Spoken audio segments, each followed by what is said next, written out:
பின் சந்ததிக்கு சொன்னதும் இல்லை. நான் நீதியை பேசி யதார்த்தமானவைகளை அறிவிக்கிற கர்த்தர். நான் நீதியை பேசி யதார்த்தமானவர்களை அறிவிக்கிற கர்த்தர். எனக்கு அருமையான தேவனுடைய பிள்ளையே, கொஞ்சம் நீங்க கவனிங்க.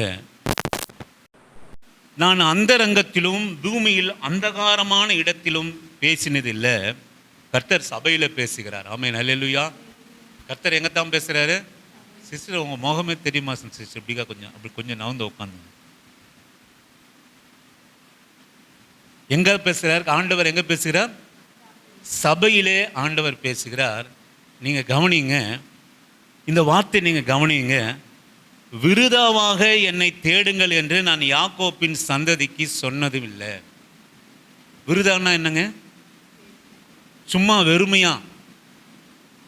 சில நேரத்தில் நம்ம நினைக்கிறோம் பார்த்தீங்களா, நம்ம தேவனை ஆராதிப்பது, நான் சபைக்கு போகிறது, ஆராதிக்கிறது, ஆண்டவருக்காக சிலவற்றை செய்வதெல்லாம் சும்மா தான் போல, எந்த பிரயோஜனமும் நமக்கு இல்லை அப்படின்னு நினைக்கிறவங்களுக்காக ஆண்டவர் இந்த கால வேளையில் சொல்கிற காரியம், நம்ம சிறுமையாக ஏதோ ஒரு சின்ன காரியம் கர்த்தருக்காக செய்தாலும், இல்லை சபை ஆராதனையிலே கலந்து கொள்வது தேவனுடைய கண்களுக்கு ஒன்றுமே மறைவானது இல்லை. ஆண்டவர் சொல்கிறார் இந்த கால வேளையிலே, என்னை சும்மா காட்டியும் நீங்கள் பின்பற்றுங்கன்னு நான் உங்களை என்றைக்குமே சொன்னதே இல்லை. சும்மா பின்பற்றுங்க. என்னை பின்பற்றுவதனால சும்மா இது ஒரு சடங்காச்சாரியம், சும்மா பின்பற்றுங்கள் என்று யாக்கோப்பினுடைய சந்ததிக்கு நான் சொன்னதே கிடையாது. என்னை பின்பற்றுவது மூலமா, என்னை ஆராதிப்பதன் மூலமா, என் மீது அன்பு செலுத்துவது மூலமா, என்னை தெய்வமாக நீங்கள் நினைப்பதன் மூலமாய், மகிமைப்படுத்துவதன் மூலமாக இருக்கிற பலன் நிச்சயமாக நமக்கு உண்டு. ஆமென், அல்லேலூயா. அதுதான் இங்கே நீங்கள் கவனிங்க. உன் செய்கைக்கு தக்க பலனை கர்த்தர் உனக்கு கட்டளையிடுவாராக.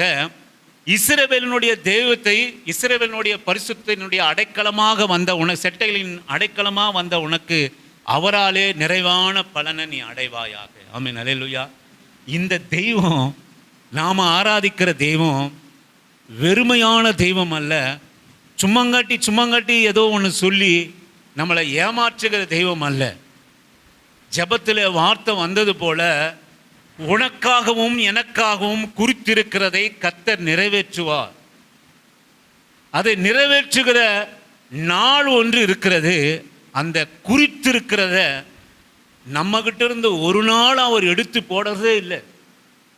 நமக்காக வைத்திருக்கிற ஆசீர்வாதம், நமக்காக வைத்திருக்கிற விடுதலை, நமக்காக வைத்திருக்கிற சகல சம்பூரணங்களை, குறித்திருக்கிற காரியங்களை அவர் ஒரு நாளை எடுத்து போடுவதில்லை. மாறாக அவர் கையில் வச்சுட்டு காத்திருக்கிறார், நம்மை தகுதி அடையும்படியாய், அதை பெற்றுக்கொள்வதற்கு நாம் தகுதி உண்டாகும்படியாய் அதை கரத்தில் வைத்து அவர் காத்திருக்கிறார். ஆமென், அல்லேலூயா. நீங்கள் வாசியுங்கள், ஆதிகாமத்தினுடைய புஸ்தகம் 12வது அதிகாரம் 1-2 வசனத்தை வாசிக்கும்படியாக உங்களை அன்பா நான் கேட்கிறேன். கர்த்தர் ஆபிரகாமை நோக்கி நீ உன் தேசத்தையும் உன் இனத்தையும் உன் தகப்பனுடைய வீட்டையும் விட்டு புறப்பட்டு நான் உனக்கு காண்பிக்கும் தேசத்துக்கு போ.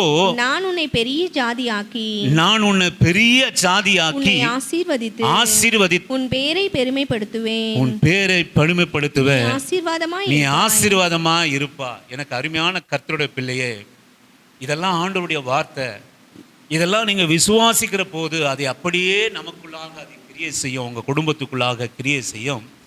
கர்த்தர் ஆபிரகாமை அழைத்து, உன் தேசத்தை நீ விடு, உன் இனத்தை விடு, உன் தகப்பனுடைய வீட்டை விடு, நான் உனக்கு காண்பிக்கும் தேசத்துக்கு போ.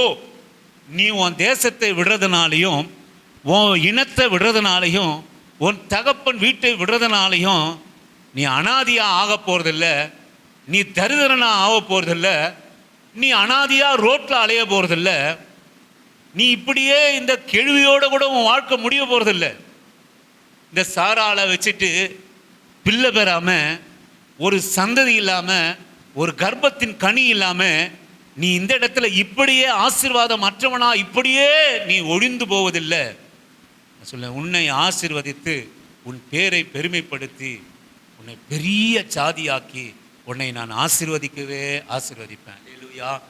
கர்த்தர் ஆபிரகாமை அழைக்கிற போது, வா, நீ உன் இனத்தை விட போற, உன் ஜாதியை விட போற, உன் தேசத்தை விட போற, உன் தாய் தகப்பனை விட்டு உன்னை பிரித்தெடுக்கிற போது எனக்குண்டான சுதந்திரத்தை நான் உனக்கு கொடுக்க உனக்கு வல்லவராக நான் இருக்கிறேன். சும்மா அவர் அழைக்கல. ஆபிரகாம் சொன்ன உடனே தேசத்தை விட்டான், இனத்தை விட்டான், தகப்பனை விட்டான், கிளம்பி வந்தான். நான் சொல்லுவேன், கர்த்தர் அவனை பெருமைப்படுத்துகிற காரியம், அவனை ஆசீர்வதிக்கிற காரியம். நான் சொல்லுவேன், அதே தகப்பன் வீட்டில் இருந்திருந்தான்னா அதே தொழுகை, அதே அழுகை, அதே வெறுமை, அதே கர்ப்பத்தின் கனி இல்லாத சூழ்நிலை, அதே மலட்டுத்தன்மை, அதே ஆசீர்வாதம் இல்லாத ஒரு சூழ்நிலையை அவன் கண்டிருப்பான். அவன் தேசத்தை விட்டதுனால, இனத்தை விட்டதுனால நான் சொல்லுவேன், உன்னை ஆசீர்வதிக்கவே ஆசீர்வதித்து நான் 100 வயசில் ஆபிரகாமுக்கு பிள்ளையை ஆண்டவர் கொடுக்க அவர் வல்லவராக இருந்தார். எனக்கு அருமையான கர்த்தருடைய பிள்ளையே, உங்களையும் என்னையும் அவர் அழைத்தது அல்லது நாம் அவரை தேடி வந்தது ஒரு நாளும் நம்முடைய வாழ்க்கையில் வீணாய் போகவே இல்லை. அதை மாத்திரம் நீங்கள் குறித்து கொள்ளுங்க. அதை மாத்திரம் நீங்கள் உங்கள் எண்ணத்தை விட்டு எடுத்து போடாதீங்க. வசனம் சொல்லுகிறது, ஆண்டவருடைய நாமத்து நிமித்தம் நாம் காராட்டுகிற அன்பின் பிரயாசத்தை அவர் மறந்து விடுவதற்கு அநீதி உள்ள தேவன் அல்ல. ஆமென், அல்லேலூயா. அநீதி உள்ள தேவன் அல்ல. உங்களை அழைத்த ஆண்டவர் இதே தரித்திரத்தில், இதே குறைவில், இதே கண்ணீரில், இதே கடன் சுமையில், இதே பலவீனத்தில் நம்மை வழிநடத்துகிற ஆண்டவர் அல்ல. நம்மை அவருடைய நாம மகிமைக்காக நம்மை ஆசீர்வதித்து நம்முடைய பேரை பெருமைப்படுத்தி நம்மை ஆசீர்வதிக்கிற கர்த்தர். ஆமென், அல்லேலூயா. ஆமென், ஆமென். ஆனால் சொல்லுவேன், என்னுடைய வாழ்க்கையில் நான் என்னை அழைத்த போது சுற்றூர அவமானம், நிந்தைகளும், அப்படித்தான் ஆண்டவர் என்னை தெரிந்து கொண்டார். ஆனால் இன்றைக்கு நான் சொல்லுவேன், நான் அடிக்கடி சொல்லுவேன், வெளிப்படையாக சொல்லுவேன், ஆஃபீஸில் கூட ஓப்பன் ஆஃபீஸில் சொல்லுவேன், ஓப்பனாக எல்லாரும் உட்காந்துருப்பான் அவங்க எதிர்க்க சொல்லுவேன். நான் சொல்லுவேன், கர்த்தர் மாத்திரம் என்னை சந்திக்காவிடில் நான் சொல்லுவேன், நான் ஒரு வீட்டிலே வசிப்பதற்கு எனக்கு தகுதியும் இல்லை, திறமையும் இல்லை. இன்றைக்கும் ஒரு 5 ரூபா தக்காளி எங்கே கம்மியாக இருக்குது 4 கடையை பார்த்து தான் வருவேன். ஆமென், அல்லேலூயா. ஆனால் அப்படிப்பட்டவன் லட்சக்கணக்களை விரயம் பண்ணி, லட்சக்கணக்களை செலவு பண்ணி, செங்கலை வாங்கி, சிமெண்ட்டை வாங்கி ஒரு வீடை கர்த்தர் எனக்காக கொடுத்திருக்கார் என்றால் நான் சொல்லுவேன், எனக்காக அவர் குறித்திருக்கிறதை நிறைவேற்றுவார். நீங்கள் நினைக்கலனா கூட, நீங்கள் விரும்பலைனா கூட, உங்கள் வாழ்க்கையில் நீங்கள் எதிர்பார்க்கலனா கூட நிச்சயமாக கர்த்தர் உங்களுக்காக குறித்திருக்கிறதை அவர் நிறைவேற்றுவார். தேவன் அவர் விருதாவா என்னை தேடுங்கள் என்று ஒருபோதும் நம்மை அவர் அழைக்கவே இல்லை. 1 சாமுவேலின் புஸ்தகம் 2வது அதிகாரம் 8ஆம் வசனத்தை வாசிக்கும்படியாய் உங்களை அன்பாக நான் அந்த கால வேளையிலே அழைக்கிறேன். 1 சாமுவேலின் புஸ்தகம் 2வது அதிகாரம் 8ஆம் வசனத்தை வாசிக்கும்படியாக, அவர் சிறியவனை புழுதியிலிருந்து எடுத்து எளியவனை குப்பையிலிருந்து உயர்த்துகிறார். அவர்களை பிரபுக்களோடு உட்காரவும் மகிமையுள்ள சிங்காசனத்தை சுதந்தரிக்கவும் பண்ணுகிறார். பூமியின் அஸ்திபாரங்கள் கர்த்தருடையவைகள், அவரே அவைகளின் மேல் பூச்சக்கரத்தை வைத்தார்.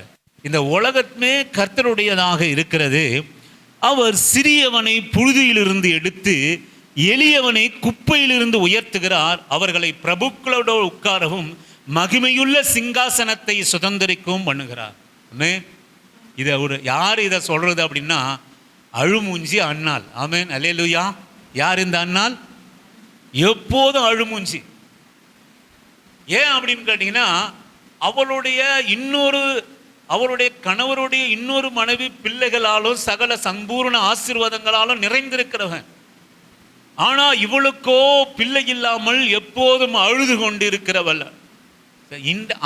அவள் ஒரு வார்த்தையை சொல்கிறார், நீங்கள் அவளுக்கும் இந்த இடத்துக்கும் சம்பந்தமே இல்லாமல் கர்த்தர் அவளுடைய வாயிலே இந்த வார்த்தையை வைக்கிறார், உங்களுக்காகவும் எனக்காகவும். சிறியவனை புழுதியிலிருந்து எடுக்கிறாராம், எளியவனை குப்பையிலிருந்து உயர்த்துகிறார், பிரபுக்களோடு உட்காரவும் மகிமையுள்ள சிங்காசனத்தை சுதந்தரிக்கவும் அவர் பண்ணுகிறார். ஆமென். அல்லேலூயா, அல்லேலூயா.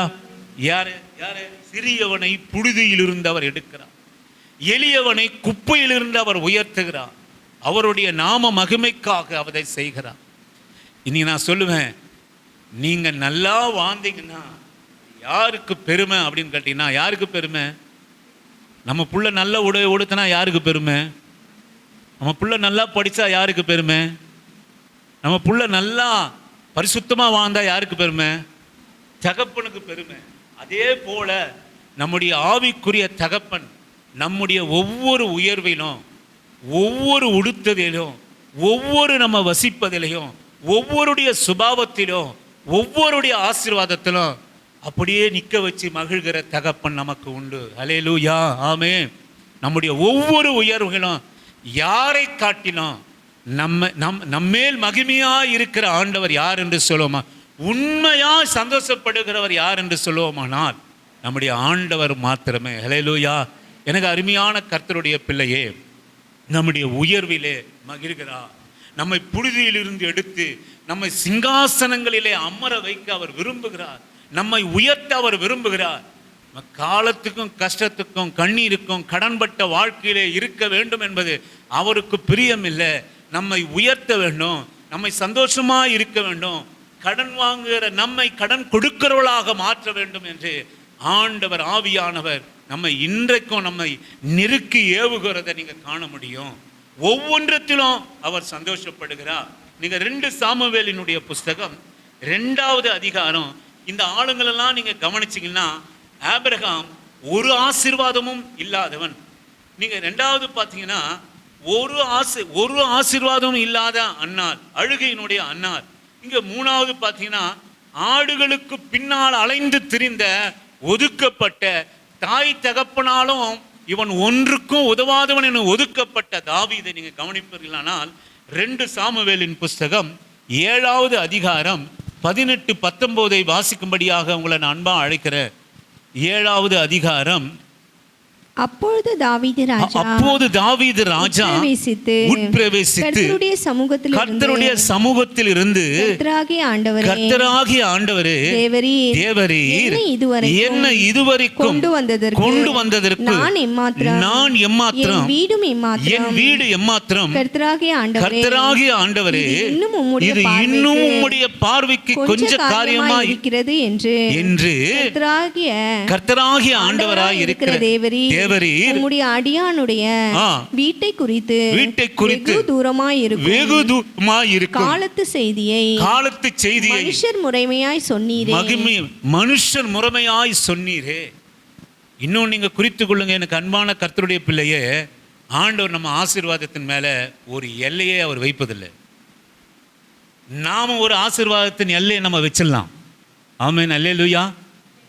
நம்ம எல்லையை, ஆசீர்வாதத்துக்கு எல்லையை நம்ம வச்சிடலாம். கர்த்தர் நமக்காக ஆசீர்வாதத்தின் எல்லையை வைக்கிறவரே கிடையாது. ஆசீர்வாதத்தின் எல்லையை வைக்கிறவரே இல்லை. நம்ம இந்த வீட்டை நீங்கள் எடுத்துங்க, தவறாக நினைக்காதீங்க. உதாரணத்துக்காக நான் சொல்லுகிறேன். இதை கட்ட சொல்ல இனி ஒரு சின்ன இடம் கூட நம்மளால் வாங்க முடியாதுன்னு தானே ஃபுல்லாக காம்பவுண்ட் வால் கட்டணும். இன்றைக்கி ஏன் காம்பவுண்ட் வால் கட்டணும்னு அழுதுட்டு இருக்கிறோம். ஆமென், அல்லேலூயா. ஏன்னா ஒரு செடி கூட வளர்க்க முடியல, இதே காம்பவுண்ட் வாலை தூக்கி பின்னாடி போட்டு நம்ம நினைச்சிருப்போமா? அதை தான் நீங்கள் தாவீது சொல்கிறார். எனக்கு அருமையான கர்த்தருடைய பிள்ளையே, ஆண்டவரே சன்னிதானத்திலே உட்பிரவேசித்த ஆண்டவரே தேவரே நீர் இம்மட்டும் கொண்டு வருவதற்கு நான் எம்மாத்திரம். இது இப்போ இருக்கிற நிலைமை. நான் ஆடுகளுக்கு பின்னால் சென்று கொண்டிருந்தேன். சவுல் ராஜாவாக உன் குடும்பத்தில் ஒருத்தனை தெரிந்து கொள்ளணும் என்று சொன்னபோது என் தகப்பனுடைய நினைவிலே நான் இல்லை. 6-7 பிள்ளைங்க ஈசாய்க்கு. அவ கொண்டு வந்து 6 பிள்ளைகளை காட்டுகிறான். இவனான் பாருங்க, ஆண்டவர் முன் குறித்தது இவனா, ராஜாவாக்குறது இவனா என்று 6 பிள்ளைகளையும் கூப்பிட்டு முன்னிறுத்துறான் தகப்பன். தாவீதை முற்றிலுமா மறந்து போனான். அப்ப சவுல் கேட்குறான், இன்னும் ஒரு பிள்ளை உனக்கு இருக்கிறானா அப்படி என்று சவுல் கேட்குறான். அடட, ஆமாம் ஒருத்தன் இருக்கிறான், அவன் ஆடை மேய்த்து கொண்டு இருக்கிறான் என்று தகப்பன் சொன்ன காரியம். மறந்து போனான். எதற்குமே தகுதி இல்லாத ஒரு தாவீது. இன்னைக்கு அருமையான கர்த்தருடைய ஜனமே, நீங்க நினைச்சிருக்காதீங்க இதுதான் நம்முடைய வாழ்க்கை, இதுதான் இந்த வாழ்க்கை. நீங்க ஒருபோதும் உங்க வாழ்க்கையை நினைக்காதீங்க. இதுதான் நம்ம வாடகை வீடு தான் வாழ்க்கை, கடன் சுமை தான் வாழ்க்கை, கண்ணீர் தான் வாழ்க்கை, போராட்டம் தான் வாழ்க்கை, அவமானம் தான் வாழ்க்கை. என் உறவினர்கள் எல்லாம் நல்லா இருக்கிறாங்க, என் வாழ்க்கை இப்படியாக இருக்கிறது. நான் சொல்லுவேன், எனக்கு அருமையான கர்த்தருடைய பிள்ளையே, நீ இன்றைக்கு இருக்கிற விதம் அல்ல. ஒருவேளை நீங்கள் ஆசீர்வதிக்கப்பட்டிருந்தாலும் தகப்பன் ஒரு 2 ஃபேன் ஷர்ட் எடுத்து கொடுத்துட்டு பிள்ளைங்களுக்கு திருப்தி அடைஞ்சிருவாரு, அல்லது தகப்பன் ஒரு சின்ன லேண்டை கொடுத்து பிள்ளைங்களுக்கு பிரித்து கொடுத்து திருப்தி அடைஞ்சிருவாரு. ஆனால் இந்த தேவன், நம்மை அழைத்த தேவன், நான் சொல்லுவேன், இன்னும் போதாது என்று உம்முடைய பார்வைக்கு இம்மட்டும் என்ன ராஜாவா உட்கார வச்சுட்டீர். ஆடு மேய்ச்சிட்டு இருந்தவன் தகப்பனே மறந்து போன என்ன ராஜாவா நீ உட்கார வச்சுட்டீர். இன்னும் இது கொஞ்ச காரியமா இருக்கிறது என்று நினைத்து என் வருங்காலத்தினுடைய, என் பிள்ளைகளுடைய எதிர்காலத்தை நீ சொல்கிறீரே. நான் சொல்ல, எனக்கு அருமையான ஆண்டவருடைய பிள்ளையே, உனக்கு குறித்திருக்கிறது மாத்திரமல்ல, ஆண்டவரை தேடுகிற, உண்மையாய் தேடுகிற பிள்ளைகளுக்கு, உன் சந்ததிக்கும் குறித்திருக்கிற ஆசீர்வாதம் அநேகம் உண்டு. ஆமென், ஹல்லேலூயா.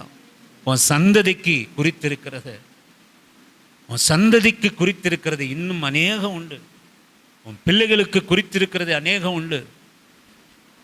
நமக்கு கொடுக்கிற ஆசீர்வாதத்தினாலே அவர் திருப்தி அடைகிற தேவன் அல்ல. நீங்கள் வாசியுங்கள், லூக்கா சுவிசேஷ புத்தகம் 15வது அதிகாரம் 16வது வசனத்தை வாசிக்கும்படியாக உங்களை அன்பா அழைக்கிறேன். நீங்க கவனிங்க. லூக்கா சுவிசேஷ புத்தகம் 15வது அதிகாரம் 16வது வசனம். அப்பொழுது பன்றிகள் தின்கிற தவிட்டினாலே தன் வயிற்றை நிரப்ப ஆசையா இருந்தான். ஒருவனும் அதை அவனுக்கு கொடுக்கவில்லை. நீங்க கவனித்தீர்களானால் உங்களுக்கு இந்த காரியம் தெரியும். அநேக முறை நாம தியானிப்பது, தகப்பனிடத்தில் இருந்து 2 குமாரர்கள் தகப்பனிடத்தில் இருக்கிற ஆசையெல்லாம் பிடுங்கி கொண்டு போய் விபச்சாரிகளிடத்திலும், நல்லா பிஸ்னஸ் செஞ்சு அதை அழிச்சாலும் பரவாயில்ல, உள்ள பாவம் பிஸ்னஸ் செஞ்சு இதை அழிச்சிடுச்சுப்பா பரவாயில்ல அப்படின்னாலும் பரவாயில்ல, வீணாக கெட்ட நடக்கையினாலே எல்லா சொத்து பத்தை எல்லாம் அழித்து போட்டு ஒரு எஜமான இடத்துல ஒரு வேலைக்காக ஒரு இடத்துல கொண்டு போகிறான். அது எப்படிப்பட்ட இடமா இருக்குமானா, நம்ம சொல்லுவோம், நம்ம வீட்டில் இருக்கிற வேலைக்காரன் நம்ம மிச்சம் மீதியாவது கொடுப்போம். ஆமென்.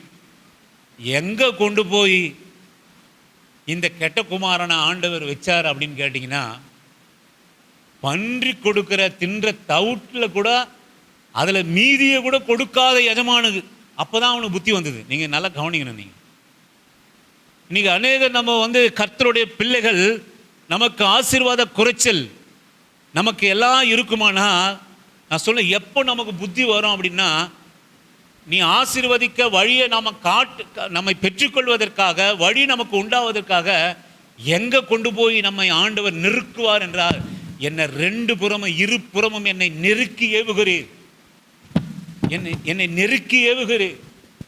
கர்த்தர் ஒரு ஆசீர்வாதத்தை கொடுத்தும் நம்மை நெருக்கி ஏகுகிற கர்த்தர். இனி ஏன் இந்த நெருக்கம் எனக்கு? ஏங்க, நீங்க ஒரு வீட்டில் வேலைக்கு போறீங்க, அவன் மீதி சாப்பாடாவது போடணுமா வேணாவா? சாப்பாடு அவனுக்கு அங்கே கச்சிருந்தா அங்கே இருந்துட்டு இருப்பான். தகப்பன் வீடு ஞாபகம் வந்திருக்காது. நீ எல்லாத்தையும் அழிச்சிட்டான். ஒரு நல்ல ஒரு எஜமான் கட்சாரு, கண்மணி போல காத்துக்கிற ஒரு எஜமா, வேலைக்கு நல்லா சோறு போடுற எஜமா கிடைச்சிருந்தான்னா தகப்பனுடைய ஞாபகம் வந்திருக்காது. ஆமென், அல்லேலூயா. இனி நான் சொல்லுவேன், நீங்கள் அநேகர் ரொம்ப நெருக்கப்படுகிறது ஏன்னு கேட்டிங்கன்னா, உங்களுக்கு ஒரு தகப்பன் உண்டு, அவர் உங்களை விருதவாக இறக்கலை, உங்களை உயர்த்தும்படி, உங்களை குறித்து இருக்கிறத நிறைவேற்றும்படி தான் உங்களை வச்சிருக்கிறார் என்பதை நீங்கள் அறியும்படி, இன்றைக்கு பன்றி தின்ல தவுட்டில் நீங்கள் மனதாக இருக்கிற பிள்ளைகளாக கூட இருக்கலாம். ஆமென். நான் கர்த்தருடைய பிள்ளையாயிற்று, கர்த்தரால் தெரிந்து கொள்ள பிள்ளையாயிற்று, கர்த்தரை ஆராதிக்கிற பிள்ளையாயிற்று. எங்கே தான் இருக்குது? பன்றி திண்டுகிற தவுட்டில மனதையா இருந்தா வசனம் அழகா சொல்லும், நான் எழுந்து தகப்பனுடைய கூலிக்கார எத்தனையோ ஒருவனும் அதை அவனுக்கு கொடுக்கவில்லை. அப்போது பன்றிகள் தின்கிற தவுட்டிலே தன் வயிற்றை நிரப்ப ஆசையா இருந்தான். என்னது? சொல்லுங்க. பன்றி திண்டல தவிட்டுற எதனால ஆசையா இருந்தான்? சோறு கிடைக்கலங்க, எஜமா சோறு போடல, அதனால பன்றி திண்டல தவிட்டுல ஆசையா இருந்தான். அதை ஒருவனும் அதை அவனுக்கு கொடுக்கல, ஒருவனும் அதை அவனுக்கு கொடுக்கவில்லை. இனி நான் சொல்லுவேன், எப்போ நமக்கு நல்லா புத்தி வரும் அப்படின்னா, நீங்க கர்த்தருடைய பிள்ளைங்க, நீங்க நல்லா கவனிங்க. நீங்க ஆசீர்வாத குறைவில்லாமல் போக போக குறைவா இருக்கிற போது, அல்லது உங்களுக்கு பிரச்சனைகள் அதிகமாக வருகிற போது, உங்களுக்கு குறைவு அதிகமாக இருக்கிற போது, இந்த குறைவை நீங்க கவனிங்க. பன்றி திண்டல தவுட்ல மனதா இருந்தா ஒருவனும் அதை அவனுக்கு கொடுக்கல. நான் சொல்லுவேன், பண்ணியே அவனுக்கு கொடுக்க கிடையாது. அந்த மீதி தவுட்ல அதை கொடுக்க ஒரு மனதில். அப்பதான் அவன் எழுந்து அவனுக்கு புத்தி வந்தது. நான் சொல்ல, 2 விதமான காரியம் இருக்குது இதுல. அவிசுவாசத்திலே விழுந்து போகக்கூடாது. நம்முடைய குறைவிலே, நம்முடைய தேவையிலே, நம்முடைய கலக்கத்திலே, நம்முடைய பலவீனத்தின் போராட்டத்திலே நாம அவிசுவாசத்திலே விழுந்து போகக்கூடாது. நான் சொல்லுவேன், நீ எழுந்து நான் தகப்பனிடத்திலே போவேன். என் தகப்பனிடத்திலே வேலை செய்கிறவன் அவனுக்கு பூர்த்தியான சாப்பாடு இருக்க, எனக்கு இந்த பன்றி தவுட்ல ஒரு மீதியை கொடுப்பதற்கூட ஒருவரும் இல்லையே என்று எழுந்து அவன் புறப்பட்டான். ஆண்டவருடைய பிள்ளைகள், நான் சொல்லுவேன், எத்தனை நீங்கள் பலவீனப்பட்டு இருந்தாலும், எத்தனை தேவைகளில் நீங்கள் நெருக்கப்பட்டு இருந்தாலும், நீங்க வருகிற இடம் எதுமா இருக்கணும்னா தகப்பனுடைய வீடு. ஆமென், அல்லேலூயா. தகப்பனுடைய வீடா இருக்கணும். இனி அநேகர் தகப்பனுடைய வீட்டை விட்டு போயிடுறாங்க. அநேகர் தகப்பனுகிட்ட இருந்து விட்டு போயிடுறாங்க, விசுவாசத்தை விட்டு போயிடுறாங்க. நான் சொல்லுவேன், மறுபடியும் எழுந்து, இங்கதான் அவன் பிரிஸ்டேஜை பார்க்கலங்க.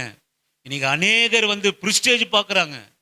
தன்னை தாழ்த்துவதில்லை, தன்னை தாழ்த்துகிறவர்கள் இல்ல, தாழ்த்தி தன்னை ஒப்பு கொடுக்கிறவர்கள் இல்ல. நீங்க ஒண்ணு புரிந்து கொள்ளுங்க, தேவனுடைய சன்னிதானத்திலே, தேவனுடைய வசனத்துக்கு எவ்வளவாக நாம தாழ்த்துகிறோமோ அவ்வளவா ஆசீர்வாதம்.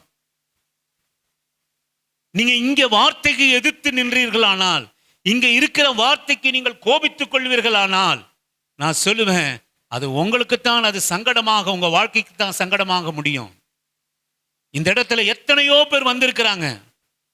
நான் சத்தியத்தை இந்த பலிபீடத்தில் நின்று நான் சொல்கிறேன், ஒரு காணிக்கையை கூட நான் எதிர்பார்த்து அவர்களை நான் நடத்தவே இல்லை. கர்த்தருடைய கிருபையினால நான் சொல்கிறேன், அவர் நடத்தின விதத்தினாலே சொல்கிறேன். ஒருவருடைய கையின் பிரயாசத்தை இந்த ஊழியை எதிர்பார்க்காம நடத்துச்சு. ஒரே ஒரு எதிர்பார்ப்பு, நல்லா இருந்துட மாட்டாங்களா, நல்லா வாழ்ந்துட மாட்டாங்களா, சந்தோஷமா இருக்க மாட்டாங்களா, கடன் இல்லாம இருக்க மாட்டாங்களா, சொந்த வீட்டில் இருக்க மாட்டாங்களா, பிள்ளைகள் நல்லா பரிசுத்தமா பெரிய நல்லா படிச்சு நல்லா வந்துட மாட்டாங்களா. இந்த ஏக்கத்தோட எண்ணத்தோட கூட தான் இங்கே உபதேசம் வந்தது.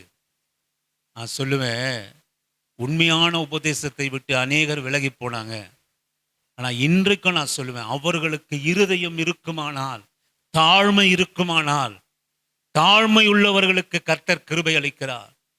ஒருபோதும் வசனத்துக்கு எதிர்த்து நிற்கிறவளுக்காக ஒருபோதும் ஆண்டவர் கிருபை அளிப்பதே இல்லை. ஒன்னு நீங்க புரிஞ்சுக்கணும், அவன் எத்தனை சொத்து கொண்டு போய் வச்சிருந்தாலும் சரி, எல்லாவற்றையும் அழிந்து போட்டு வெக்கப்படாம தன்னை தாழ்த்தி, நான் இப்படியே செத்து போறேன், என் தகப்பன் வீட்டுக்கு மட்டும் நான் போக மாட்டேன். என் தகப்பனை எவ்வளவு நான் நல்லா இருந்தேன், எவ்வளவு ஆசீர்வாதமா இருந்தேன், எல்லாத்தையும் பறிச்சுக்கிட்டு பன்றி தின்ற தவிட்டு கூட கிடைக்காம நீ நான் கஷ்டப்படுறேன்னு, எங்கேயாவது கிணத்துலையோ குளத்துலையோ விழுந்து நான் செத்து போறேன்னு சொல்லாம தன்னை தாழ்த்தி, எனக்கு ஒரு தகப்பன் உண்டு, தகப்பன் உண்டு, மனம் திரும்பி மனம் திரும்பி மனம் திரும்பி மனம் திரும்பி தாழ்த்தி வசனத்துக்கு தாழ்த்தணுங்க. சொல்லும், ஆண்டவருடைய வசனத்துக்கு தாழ்த்தி ஒப்பு கொடுக்கணும். ஒவ்வொரு வசனத்துக்கும் தாழ்த்தி நம்மை அர்ப்பணித்தோம் ஆனால் அந்த வசனம் நம்மை உயர்த்தும், அந்த வசனம் நம்மை பெருக செய்யும், அந்த வசனம் நம்மை ஆசீர்வதிக்கும், அந்த வசனம் நம்மை விடுவிக்கும். நீ அநேகர் ஆண்டவருடைய சமூகத்துல தாழ்த்தாம தேவனுடைய கிருபையை இழந்து போறாங்க, தேவனுடைய கிருபையை இழந்து போறாங்க. அவருக்கு முன்பாக, அவர் வசனத்துக்கு முன்பாக தன்னை தாழ்த்துகிற போது, வசனத்துக்காக தாழ்த்தினவன் என்னைக்குமே கஷ்டப்பட்டதில்லை, கண்ணீர் பட்டதில்லை. அவன் சந்தோஷம் சமாதானமாக நிச்சயமாய் அவன் கர்த்தர் அந்த ஆசீர்வாதத்தை அவனுக்கு கொடுப்பார். நீங்கள் வாசிங்கள் 22, 24 வாசிக்கும்படியாக உங்களை அன்பா கேட்கிறேன். அதே 22, 24 முதல், அதே லூக்கா 15வது அதிகாரம் 22 4 வரை அப்பொழுது தகப்பன் தன் ஊழியக்காரரை நோக்கி நீங்கள் உயர்ந்த வஸ்திரத்தை கொண்டு வந்து இவனுக்கு உடுத்தி இவன் கைக்கு மோதிரத்தையும் கால்களுக்கு பாதரட்சத்தையும் போடுங்கள், கொழுத்த கன்றை கொண்டு வந்து அடியுங்கள், நாம் புசித்து சந்தோஷமாயிருப்போம். என் குமாரனாகிய இவன் மரித்தான், திரும்பவும் உயிர்த்தான், காணாமல் போனான், திரும்பவும் காணப்பட்டான். அப்படியே அவர்கள் சந்தோஷப்பட துவங்கினார்கள். நான் முன்னவே சொன்னது போல, எனக்கு அருமையான கர்த்தருடைய பிள்ளையே, நீ உண்மையாய் கர்த்தரை தேடுவாயானால் ஒரு நன்மையும் நமக்கு குறைபடாதுங்க. நான் தேடுறதுல உண்மை இல்லைன்னா ஆண்டவர் நமக்கு உண்மையா இருக்க மாட்டார். நீங்க ஒன்றும் விளங்கிக் கொள்ளுங்க, உண்மையாய் கர்த்தரை தேடுங்க. உண்மையாய் கர்த்தரை தேடுவானால் ஒரு நன்மையும் நமக்கு குறைவே இருக்காது. ஆண்டவர் அவருடைய மகிமைக்காக, நீங்கள் யாரோட பிள்ளை அப்படின்னு கேட்டிங்கன்னா, இந்த சரீரபூர்வமாக பெத்து போட்ட தகப்பனுக்கு பிள்ளை இல்லை, நம்ம ஆண்டவருடைய பிள்ளை. அவன் ஓடி வருகிற போதே முதலாவது செஞ்ச காரியம் என்னன்னு கேட்டிங்கன்னா, அவனை குளிப்பாட்டி அவனுக்கு வஸ்திரத்தை உடுத்தி, என் புள்ள அசிங்கப்பட்டு போகக்கூடாது. அல்லேலூயா. நீங்கள் இதில் இருக்கிற ரகசியம் என்ன அப்படின்னு கேட்டிங்கன்னா, 4 பேர் வந்து என் பிள்ளைய பார்க்கறதுக்கு முன்னாடி அவன் பழைய பிள்ளையாக இருக்கணும். ஆமென். பண்டிகைகளுக்கு முன்னாடி தவிட்ட தின்னவன் அவன் வஸ்திரம் எப்படி இருக்கும், அவன் எத்தனை நாள் குளிக்காமல் இருந்திருப்பான், எத்தனை நாள் சாப்பிடாமல் இருந்திருப்பான். உடனே தகப்பன் முதலாவது அவனை கழுவுங்கடா, கழுவி என் மகனுக்குண்டான வஸ்திரத்தை அவனுக்கு உடுத்துவீங்க, இந்த குடும்பத்துக்குண்டான முத்திர மோதிரத்தை அவனுக்கு கொடுங்க, பாதரட்சத்தை போடுங்கப்பா, செருப்பை போடுங்க, செருப்பு கூட இல்லாமல் வந்திருக்கிறான், செருப்பை போடுங்க, நல்ல கொழுத்த கன்று அடிங்க, அவன் சாப்பிட்டுட்டு தூங்கி எந்திரிச்சானா என் பிள்ளையா மாறிடுவான். ஆமேன். அல்லேலூயா. ஆமேன். எத்தனை வருஷம் நீ எங்கே போய் மேய்ஞ்சிட்டு வந்தாலும், எங்கே பசியாக இருந்தாலும், எங்கே பன்றித்தீட்டில் தவுட்டில் இருந்தாலும், தகப்பன் வீட்டில் வந்து குளிச்சு தகப்பனுடைய ஆடையை அணிந்து தகப்பனுடைய முத்திர மோதிரத்தை போட்டு பாதரட்சத்தில் அணிங்கி ஒரு கொழுத்த கன்றை சாப்பிட்டு ஒரு மணி நேரம் தூங்கி எழுந்தானா தகப்பனுக்கு உரிய பிள்ளையா மாறி போயிடுவான். ஆமென். அல்லேலூயா. வருகிறோம், எப்பா உன் புள்ள வந்துட்டானாமே, எங்கே கொஞ்சம் காட்டு அப்படின்றப்போ அவன் யாருடைய பிள்ளையா இருப்பான் அப்படின்னு கேட்டிங்கன்னா, தகப்பனுக்குரிய பிள்ளையாய் மாறுவான். ஆமென். அல்லேலூயா. ஏன் அப்படின்னு கேட்டிங்கன்னா, மகனே நீ என்னை ஏமாத்திட்டு போன, சொத்தெல்லாம் நாசம் பண்ண, அப்படியே நீ உட்காரு, 4 பேர் காரி துப்புனாதான் உனக்கு புத்தி வரும்னு சொல்கிறவங்க உலகத்துக்குரிய தகப்பன். ஆமென். அல்லேலூயா. அல்லேலூயா. எங்கள் அம்மாலாம் என்னை எத்தனையோ நாட்கள் அப்படி பண்ணது உண்டு. அப்படியே என்ன சொல்லுவாங்க, எதனா எங்கன்னா போய் விளையாடிட்டு அப்படியே வந்தான்னா அந்த ஆடையே மறுநாள் நீ போடு, துவைக்கவே முடியாது, அப்படியே நீ அனுப்பு, அப்போ தான் உனக்கு 4 பேர் காரி துப்புனாதான் உனக்கு புத்தி வரும்னு சொல்கிற தகப்பன் தாய் உண்டு. ஆமென். நான் தப்பு பண்ணேன், இங்கே தப்பு பண்ணால் அப்படி தான் சொல்லுவாங்க. ஆனால் இந்த தகப்பன் 4 பேர் வந்து பார்க்கறதுக்கு முன்னாடி அவனை கழுவு, அவனுக்கு ட்ரெஸ்ஸை போடு, நம்ம குடும்பத்தோடைய முத்திர மோதத்தை அவனுக்கு போடு, எதையும் இழக்காது, ஒருவன் கண்ணு கூட அவன் அவமானப்படக்கூடாது என்று நினைக்கிறவர் ஆவிக்குரிய தகப்பன். ஏன்னா உங்களுடைய நல்ல வாழ்க்கையிலே அவருடைய மகிமை அடங்கியிருக்கிறது. ஆமென். அல்லேலூயா. நம்முடைய வாழ்க்கையில் மகிமை அடர்ந்திருக்கிறது சிஸ்டர். அதனால தான் ஆண்டவர் கண்டிப்பாக நடத்துவார், கண்டிப்பாக நம்மை நடத்துவார், சொல்லி சொல்லி நடத்துவார். நீ செய்கிற தப்ப, நீ போகிற சபையில் நீங்கள் செய்கிற தப்ப டைரெக்டாக உங்களை சொல்லுவார்களானால் நீ அப்படியே தாழ்த்தி, ஆமாம் நான் அப்படிலாம் இருக்கிறேன் எனக்கு தெரியும் என்று சொல்லி நீ போதர்கிட்ட சொல்ல தேவையில்ல, நீ விசுவாசிக்கிட்ட சொல்ல தேவையில்ல, உன் அறையில் பூட்டி, கர்த்தாவே நீ என்னிடத்துல பேசினீர், என்னை தாத்துகிற ஆண்டவரை. ஆனால் இன்றைக்கி அநேகர் வசனத்துக்கு எதிர்த்து நிற்கிறாங்க. வசனத்தை என்ன நினைக்கிறாங்கன்னா, இந்த ஆள் பேசுகிறான், இந்த ஆள் தெரிஞ்சுக்கிட்டு பேசுகிறான், இந்த ஆள் தெரிஞ்சுக்கிட்டு கண்டிக்கிறான் அப்படின்னு அநேகர் நினைக்கிறாங்க. இன்னைக்கு உண்மையாக சொல்கிறேன், இந்த சபையில் உண்மையாய் கண்டித்து வசனத்தை உணர்த்துகிறதுனால தான் இன்றைக்கி அநேகர் இன்னைக்கு இந்த இடத்துல ஏன் இல்லை அப்படின்னு கேட்டிங்கன்னா சொல்லுவேன், அவர்கள் செய்கிற தவறுகளை அப்படியே எனக்கு தெரியாதுங்க, என்ன நடக்குதுன்னு தெரியாது. ஆனால் இங்கே பலிபீடத்திலிருந்து வார்த்தை வரும், நான் சொல்லுவேன் அப்படியே போனவர்கள் தான். அதோட முகத்தை கூட பார்க்க மாட்டுறாங்க. என்ன அப்படின்னு கேட்டிங்கன்னா, நம்ம செய்கிறதெல்லாம் இந்த ஆளுக்கு தெரிஞ்சு போச்சு, எப்படியோ கண்டுபிடிச்சிட்டான், நான் என்னை திருத்திக்க முடியாது, அந்த இடத்துக்கு நான் போகாமல் நின்றுடுறேன். ஆமாம், இனி அநேகர் செய்த காரியம் இதுதான். நான் எதுக்கு அங்கே போய் உட்காந்து இதெல்லாம் கேட்கணும்?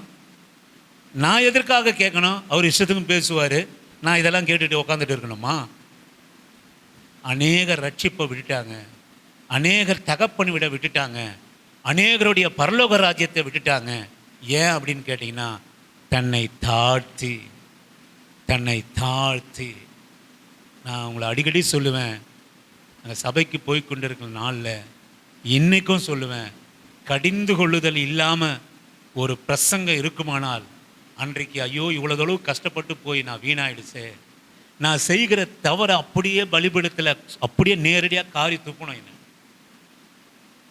அப்போ தான் ஒரு மகிழ்ச்சி, அப்போ தான் ஒரு மனம் திரும்புதல் வரும், அப்போ தான் தகப்பனுடைய ஆசீர்வாதமோ சுதந்திரமோ வஸ்திரமோ மோதிரமோ, நான் சொல்லுவேன் கொழுத்த கன்றும் நமக்காக அடிக்கப்பட்டிருக்கும். எனக்கு அருமையான ஜனமே, நான் சொல்லுவேன், இந்த தகப்பனுடைய ஆசீர்வாதத்தை பெற்றுக்கொள்ளணும்னா உன் ஜனத்தையும் உன் இனத்தாரையும் உன் நம்பிக்கையும் உன் தகப்பன் வீட்டையும் விட்டு புறப்படு என்று சொன்னபோது ஆபிரகாம் அப்படியே கீழ்ப்படிந்து தன்னை தாழ்த்தினான். ஆமென், அல்லேலூயா. நான் சொல்லுவேன், இன்றைக்கு நீங்கள் நினச்சி கொள்ளுங்க, இந்த சபையில் என்னாலும் நான் சொல்லுவேன், நம்ம ஜான் கூட பைபிள் காலேஜ் அவரும் தான் போனார், படித்தார். இன்றைக்கும் அவருடைய நினைப்போம் அப்படி தான், ஜனங்களை வருத்தப்படுத்தக்கூடாது, நம்ம கஷ்டப்பட்டு நம்ம ஊழியர் செய்யணும் அப்படின்ற நினைவில் தான் உங்களை பின்னாட்களிலும் நடத்தப்படும். இங்கிருந்து புறப்படுகிற வார்த்தை உங்களை ஆசை வார்த்தை காட்டி உங்களை மாவு பூசி என்ன உங்ககிட்ட ஏமாற்றி பிடுங்கி சாப்பிட்டு நானும் எங்கள் பிள்ளைகளும் கொழுத்து வாழணும் என்ற நிலை இல்லை. எனக்கு அருமையான கர்த்தருடைய பிள்ளையே, இங்கிருந்து புறப்படுகிற வார்த்தை நீங்களும் உங்கள் பிள்ளைகளும் நன்றாக இருக்கும்படி தான். ஆமென், நீங்களும் உங்கள் பிள்ளைகளும் நன்றாக இருக்கும்படி தான். ஏன் நான் ஒரு சில காரியங்களை உங்களுக்கு சொன்னேன், வெளிப்படையாக ஒரு காரியத்தை சொன்னேன். இந்த சபை கட்டிடத்தில் இதில் எதுலையுமே உங்களுக்கு பங்கு இல்லை, ஒன்றுத்துலையாவது நீங்கள் பங்கை வச்சுக்குங்க. நல்லா ஜெபம் பண்ணி, நல்லா இந்த ஊழியத்தை கட்டி, நல்லா நீங்கள் சந்தோஷமாக ஜெபம் பண்ணி இங்கே இருக்கிற ஆசீர்வாதத்தை பெற்றுக்கொள்ளுங்க அப்படின்னு நீங்கள் நான் சொல்லுவேன். ஆனால் நீங்கள் என்ன எடுத்துப்பீங்க அப்படின்னு கேட்டிங்கன்னா, இந்த ஆள் அடிக்கடி நம்ம ஒன்றுமே பண்ணலைன்னு குத்தி காட்டுறான், அதை தான் நீங்கள் எடுத்துப்பீங்க. ரெண்டாவது ஒரு காரியம் இருக்குது. என்ன காரியம்? நீ ஒன்றுமே செய்யலனாலும் ஆண்டவர் உன்னை வரவேற்று நீ இங்கே இருக்கிற ஆசீர்வாதங்களை நல்லா சுதந்திரித்துக்கொள் என்று உன்னை அழைக்கிறார் என்கிற ரகசியத்தை நீங்கள் விட்டு விடுவீங்க. ஆமென், அல்லேலூயா. விட்டு விடுவீங்க. எதை நீங்கள் எடுத்துக்கொள்ளணும்னா, எது உங்கள் மனசில் குத்தணும்னா, நாம் ஒரு சபைக்கு போகிறோம், அந்த சபைக்காக நம்ம எதுவுமே பண்ணலை, எதுவுமே இல்லை. ஆனால் அந்த சபையில் என்ன வார்த்தை நம்மோட கூட ஆண்டவர் பேசுகிறாருன்னா, இந்த சபையில் இருக்கிற ஆசீர்வாதங்களை, நேரத்தை, வசனத்தை, இடத்தை ஜெபத்திற்காக ஆராதனைக்காக பயன்படுத்திங்கன்னு சொல்கிறாங்களே, அதை தான் நீங்கள் உண்மையாக தாழ்த்தினவங்க அதை தான் எடுத்துக்கொள்வாங்க, தாழ்த்தாதவங்க முன்னாடி சொன்னதை எடுத்துக்கொள்வாங்க. அடிக்கடி குத்தி காட்டுறாங்க, நம்ம ஒன்றுமே செய்யலைன்னு குத்தி காட்டுறாங்க, நம்ம வெறுமையாக வந்து போகிறோன்னு குத்தி காட்டுறாங்க, அதை மட்டும் தன்னை தாழ்த்தாதவன் எடுத்துக்கொள்வான். தாழ்த்துக்கிறவர். அது இப்படிப்பட்ட சபை எனக்கு கிடைத்ததற்காக சோத்திரம். ஆமென், அல்லேலூயா. அப்படித்தான் நினச்சி ஆசீர்வாதங்களை பெற்றுக்கொள்வான், தன்னை மறுரூபப்படுத்திக் கொள்வான். நான் சொல்லுவேன், இங்கே வந்த அநேகர் அந்த ஆசீர்வாதத்தை இழந்து போனாங்க. நீ நல்லா இருப்பா, நீ சந்தோஷமாக இரு, நீ கடன் வாங்காத, நீ கெட்ட பழக்கத்தை விடு, நீ அதிகமாக அலங்காரம் பண்ணாத, நீ 3 வேளை சாப்பிட்டா 2 வேளை சாப்பிடு, 3 வேளை ஒரு வேளை சாப்பாட்டை குறைச்சி கடன் வாங்காத வாழ்க்கை நீ நடத்து அப்படின்னு நம்ம சொன்னோம். ஆனால் அவங்க என்ன நினச்சாங்க அப்படின்னு கேட்டிங்கன்னா, 2 வேளை நான் சாப்பிடுவேன், 3 வேளை நான் சாப்பிடலன்னா நீ எனக்கு கொடு, நான் கடன் வாங்கிட்டு சந்தோஷமாக நான் திரியிறேன் அப்படி என்கிற இருதயத்தை கொண்டவங்க தான் அங்கே இருந்தாங்க. வசனத்துக்கு தன்னை தாழ்த்தவில்லை. நான் சொல்லுவேன், இன்றைக்கு வசனத்தை தாழ்த்துறாங்கனால் ஆண்டவருடைய கரத்திலிருந்து அநேக ஆசீர்வாதங்களை அவர்கள் பெற்று சந்தோஷமாய் மகிழ்ச்சியாய் வாழ்ந்திருக்க முடியும். ஆண்டவருடைய அந்த தரிசனமும் வளர்ந்திருக்கும். பிசாசு அதை நொறுக்கி போட்டான். அதற்காக நீங்கள் தொடர்ந்து ஜெபம் பண்ணுங்க. கர்த்தர் உங்களை ஆசீர்வதிப்பார். நீங்கள் 2வது ஒரு காரியத்தை சொல்லி நான் முடிக்க விரும்புகிறேன். சொல்லுவேன், யோவான் சுவிசேஷ புத்தகம் 9வது அதிகாரம் 8-9 வாசிக்கும்படியாக உங்களை அன்பா அழைக்கிறேன். நான் சொல்லிட்டு நான் முடிச்சிடுறேன். யோவான் சுவிசேஷ புத்தகம். அப்பொழுது அயலகத்தாரும் அவன் குருடனாய் இருக்கையில் அவனை கண்டிருந்தவர்களும் இவன் உட்கார்ந்து பிச்சை கேட்டு கொண்டிருந்தவன் அல்லவா என்றார்கள். சிலர் அவன்தான் என்றார்கள். வேறு சிலர் அவனுடைய சாயலா இருக்கிறான் என்றார்கள். ஒருவன் நல்ல வாலிப புள்ள, அது எப்போ பிச்சை எடுக்க வந்ததுன்னு தெரியல. அவங்க அம்மா அப்பா அதை எதை பிச்சை எடுக்க எப்போ விட்டாங்கன்னு தெரியல. ஆனால் நான் சொல்லுவேன், இவன் குருடனாய் பிறந்தவுடன் கொஞ்ச காலம் பால் ஊட்டி சீராட்டி இவனை பிச்சை எடுக்கிறதுக்காக சொந்த தாயின் தகப்பனை கொண்டு வந்து போட்டுட்டாங்க. நான் சொல்லுவேன், ஆண்டவர் ஒருவருடைய வாழ்க்கையிலே வந்தாரானால் நான் சொல்லுவேன், அந்த பிறவி குருனுடைய பார்வையை அவர் அளித்தார். ஆமென், அல்லேலூயா. எனக்கு அருமையான கர்த்தருடைய பிள்ளையே, இன்றைக்கும் கர்த்தர் நம்முடைய நிலைமையை, சீர்கெட்ட நிலைமையை, சுகவீனமான நிலைமையை, கஷ்டத்தின் நிலைமையை மாற்றுவதற்காக அவர் வல்லமை உள்ள கர்த்தராக இருக்கிறார். ஆமென், அல்லேலூயா. இன்றைக்கும் நீ எந்த சூழ்நிலையில் இருந்தாலும் சரி, உன்னை அழைத்த தேவன் உன்னை விருதாவாக அழைக்கவே இல்லை. நீங்கள் வந்ததும் விருதா வரல, அவர் உங்ககிட்ட வந்ததும் விருதா இல்லை. அதை மட்டும் நீங்கள் தெரிஞ்சுங்க. சும்மா காட்டி உங்களை அழைக்கல. அவர் சும்மா உங்களை அழைக்கல. ஆபிரகாமை அழைத்தது சும்மா அழைக்கல. தாவீதை அழைத்தது, தகப்பனே மறைத்தாலும் தாவீதை கொண்டு வந்து அபிஷேகப்படுத்தினது சும்மா இல்லை. எனக்கு அருமையான கர்த்தருடைய பிள்ளையே, இன்றைக்கு நான் சொல்லுவேன், இந்த குருநிலத்திலே கர்த்தர் போனது சும்மா இல்லை. அவன் பிறவி குருடனா இருந்தான், பிச்சை எடுக்க அவன் இருந்தான். அநேகருடைய கண்களுக்கு இது என்னவா இருக்கிறது என்று சொல்லுவோமானால் கர்த்தருடைய மகிமைக்கு ஏதுவா இருக்கிறது. ஆண்டவருடைய மகிமைக்கு ஏதுவா இருக்கிறது. கர்த்தருடைய பிள்ளைகளுடைய உயர்வு, ஆண்டவருடைய உயர்வு. அநேக பட்டணம், அநேக தேசத்திலே இவன் குருனா அநேகர் ஆச்சரியப்படுகிறார்கள். பரிசேயர், சதிசேயர், யூதர்கள் எல்லாம் இவன் வாசலிலே இங்கே உட்கார்ந்து பிச்சை எடுத்துக்கொண்டவன் அல்லவா. அவனை போலதான் இருக்குது.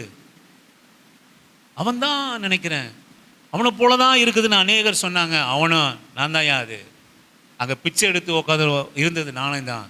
ஏசி என்ற ஒருவர் என் வாழ்க்கையில் வந்தார், என் சூழ்நிலையை கண்டார், என்னை தொட்டார், என்னை அங்கே குளத்திலே போய் கழுவு என்றார், சேறு உண்டாக்கி கழுவு என்றார். நான் கழுவினேன், இப்போது காண்கிறேன் என்று சொன்னார். எனக்கு அருமையான கர்த்தருடைய பிள்ளையே, நான் சொல்லுவேன், ஆண்டவர் உங்களை ஆண்டவர் அழைத்ததுன்னா, இந்த சிஸ்டர் கூட சொல்லுவேன், நீங்கள் ஏதோ ஒன்றுனாலும் கரெக்டாக அந்த ஞாயிற்றுக்கிழமை ஆனால் அந்த ஓய்வு தினத்தில் கரெக்டாக வந்துடுறாங்க. நான் சொல்லுவேன், நாமளும் பாருங்கள், இந்த சிறு கூட்டமாக இருந்தாலும் நம்ம ஆராதிக்கிறோம். நிச்சயமாக நான் சொல்லுகிறேன், இந்த அன்பின் பிரயாசத்தை ஆண்டவர் ஒரு நாளும் நம்மை மறக்கவே மாட்டார். நீங்கள் அவரை தேடி வருவதும் அவர் உங்களை நாடி வருவதற்கும் சும்மா இல்லை. ஒன்று மட்டும் நீங்கள் தெரிஞ்சு, அநேகர் ஆச்சரியப்படுகிறாங்க. நீங்கள் வசனத்தை நீங்கள் மறுபடியும் 20வது வசனத்தை வாசிங்கள். அதே அதிகாரத்தில் யோவான் 9:20, தாய் தகப்பன்மார் பிரதியுத்தரமாக இவன் எங்கள் குமாரன் தான் என்றும் குருடனாய் பிறந்தான் என்றும் எங்களுக்கு தெரியும். இப்பொழுது இவன் பார்வை அடைந்த வகை எங்களுக்கு தெரியாது. ஏங்க தாய் தகப்பன என்ன சொல்றாங்க சொல்லுங்க? இவன் குருடனா பிறந்த விதம் எங்களுக்கு தெரியும், நாங்க தான் பெத்தோம், நாங்க தான் எக்கேடுனா கொண்டு போய் எக்கேடுனா கெட்டுப்போ. குருடனா இருக்கிறவனை என் வீட்டில் வச்சுட்டு நான் மல்லடிக்க முடியாது, அவமானம். நீ எனக்கு நிந்த குருடனை பெத்தவளே என்ன சபிப்பாங்க. ஏனென்றால் அக்காலத்திலே ஒரு பலவீனம் என்று சொல்லுவோமானால், ஒரு பலவீனமான ஒரு எந்த ஒரு குழந்தையோ ஒரு கால் சரியில்லாமல் கண் இல்லாமல் எதையாவது ஒரு பலவீனமாக ஒரு குழந்தை பெற்றனா அது சபிக்கப்பட்ட சந்ததி. இவன் என்ன பண்ணா, தகப்பனா பிறந்து இவன் குருடனா பிறந்தான், என் பிள்ளை தான் எனக்கு தெரியும். ஆனால் நான் சொல்லுவேன், நீங்கள் கொஞ்சம் ஒரு நிமிஷம் யோசனை பண்ணி பாருங்கள் சிஸ்டர் பிரதர். ஒரு குருட்டு பையனை சின்ன பையனை கொண்டு போய் எங்கேயோ விட்டுட்டாங்க. ஆமென் அல்லேலூயா. யாரு பெத்த பிள்ளை? அவங்க சொல்றாங்க இது என் புள்ள தான், இது என் புள்ள தான். இவன் குருடனா பெத்தது நாங்க தான், இது குருடனா பிறந்தது எங்களுக்கு தெரியும். ஆனா இவன் பார்வையற்ற விதம் எனக்கு தெரியாது. ஆமென் அல்லேலூயா. நான் சொல்லுவேன், நான் மறுபடியும் உங்களை வற்புறுத்துக்கிறேன். ஆண்டவர் தேடி வருகிற எனக்கும் இல்லை என்னுடைய அன்பை பார்த்து என்னை தேடி ஆண்டவர் வருவானால் சும்மாங்காட்டி அவர் வருவதில்லை. ஆமென். நீ இப்படியே கடன் பிரச்சனையில், இப்படியே ஒரு வாடகை வீட்டில், இப்படியே கண்ணீரில், இப்படியே போராட்டத்தில், நான் சொல்லுவேன் அப்படி வச்சிருக்கவே மாட்டாருங்க. ஏன்னா எப்போ நீங்கள் பைபிளை இப்படி தூக்கிட்டீங்களோ அப்பயே நீங்கள் யாரோட புள்ள அப்படின்னு கேட்டிங்கன்னா தகப்பனுடைய பிள்ளை, ஏசப்பாவோட புள்ள. எப்போ நீங்கள் ஞானஸ்தானம் பெற்றுட்டீங்கன்னா நீங்கள் தகப்பனுடைய பிள்ளை. ஆமென் அல்லேலூயா. எப்போ இந்த திருவிருந்து பந்தியில் நீங்கள் கலந்து கொள்றீங்கன்னா அவருடைய மாமிசமும் அவருடைய சாயலையும் வெளிப்படுத்துகிற பிள்ளைங்க. ஆமென் அல்லேலூயா. நான் சொல்லுவேன், பெத்த தாய் தகப்பன் அவனை கூப்பிட்டு விசாரிக்கிறாங்க, எப்போ இது உன் பிள்ளையா? ஆமாம் ஆமாம் என் பிள்ளை தான், இவன் குருடனா பிறந்தது எனக்கு தெரியும். அப்போது நீங்கள் சொல்லுங்கள், தாயும் தகப்பனும் எப்படி இருக்கிறாங்க? உலக மாதிரி இருக்காங்க. ஆமென். இந்த குருடனை பெற்ற தாய் தகப்பன் எப்படி இருக்கிறாங்க? உலக்க மாதிரி. பெற்ற பிள்ளையை பற்றி கவலைப்படாமல் அவன் எப்படி சாப்பிட்றான், பிச்சை எடுத்து சாப்பிட்றானா, அடிபட்டு சாப்பிட்றானா, வீதியில் இருந்து சாப்பிட்றானா, இவங்களுடைய மகிமை குறைச்சலாக போட போகுதுன்னு என் பிள்ளையே இல்லை. அவங்க எல்லார்டையும் என்ன தெரியுமா சொல்லியிருப்பாங்க, 3 புள்ள இருந்திருக்கமானா எனக்கு 2 புள்ள தான் சொல்லியிருப்பாங்க. ஆமென் அல்லேலூயா. இந்த குருட்டு பையனா என் புள்ளனே சொல்லியிருக்க மாட்டாங்க, ஏன்னா அவனை விட்டுட்டாங்க. ஆனால் இப்போ யூதமார்களும் பரிசேயரும் சதிசேயரும் இந்த குருடனை, பிறவி குருடனை ஆண்டவர் வந்து அவன் வாழ்க்கையில வந்து விருதா வரல. எப்பா அவர் விருதா வரல. இந்த பிறவி குருடன்கிடத்தில் வந்து அவனை சுகமாக்கி அவனுக்கு பார்வை அழைத்து, அப்ப எல்லாரும் கூப்பிட்டு விசாரிக்கிறாங்க. எல்லாருக்கும் ஒரு சந்தேகம், இது ஒரு நடந்ததே இல்லையே, இது உலகம் தோன்றது முன்னால் நடந்த ஒரு பிறவி குருடன். ஒரு 15 வயசுல நல்லா கண்ணு நல்லா இருந்து போயிட்டு அதுக்கப்புறம் மூலிகையை சாப்பிட்டு கண்ணு வந்திருந்தா பரவாயில்ல. இவன் பிறவியிலிருந்து குருடன். தாய் தகப்பனே குருடன் ரோட்டில் கொண்டு வந்து போட்டான், எப்படியாவது பொழைச்சிக்கோ, இவன் சோறு கிடைச்சா பொழையில சாப்பிடு, இல்லை செத்து போகணும் கொண்டு வந்து ரோட்டில் போட்டாங்க. ஆனால் பார்வை அடைந்த பிறகு அவனை அந்த தாய் தகப்பனை கொண்டு வந்து, எப்பா இது உன் புள்ள தானே? ஆமாம் என் புள்ள தான். ஆனால் இவன் பார்வை, இவன் குருடனாய் பிறந்த விதம் எனக்கு தெரியும், நான் தான் பெற்றேன், நான் தான் போட்டேன். ஆனால் இவன் பார்வை அடைந்த விதம் எனக்கு தெரியாது. எனக்கு அருமையான ஆண்டவருடைய பிள்ளையே, நான் சொல்லுவேன், இந்த தேவன் நம்மிடத்திலே வருவாரானால் விருதாவாய் அவர் வரவே மாட்டார். ஆமென் அல்லேலூயா. ஒன்று சொல்லுவேன்,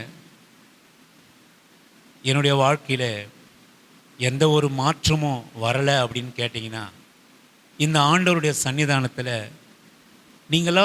நாமெல்லாம் ஆண்டவரை ஆராதிப்பது, சபைக்கு வர்றது ரொம்ப ரொம்ப ஆண்டவர் மகிழ்கிறார், அதில் எந்த சந்தேகமும் இல்லை. ஆனால் அவருடைய வார்த்தை ஒன்று இருக்கிறது, அதை கேட்டு அதன் பிரகாரம் நடந்து ஞானஸ்தானம் எடுக்கணும் என்பது ஆண்டவருடைய வார்த்தை. ஞானஸ்தானம் என்பது ஒரு புதிய உடன்படிக்கை, திருவிருந்து ஆராதனை என்பது ஒரு புதிய உடன்படிக்கை. இதெல்லாம் ஆண்டவருடைய பிள்ளைகள் என்பதை வெளிப்படுத்துவதற்குண்டான முகாந்தாரம்.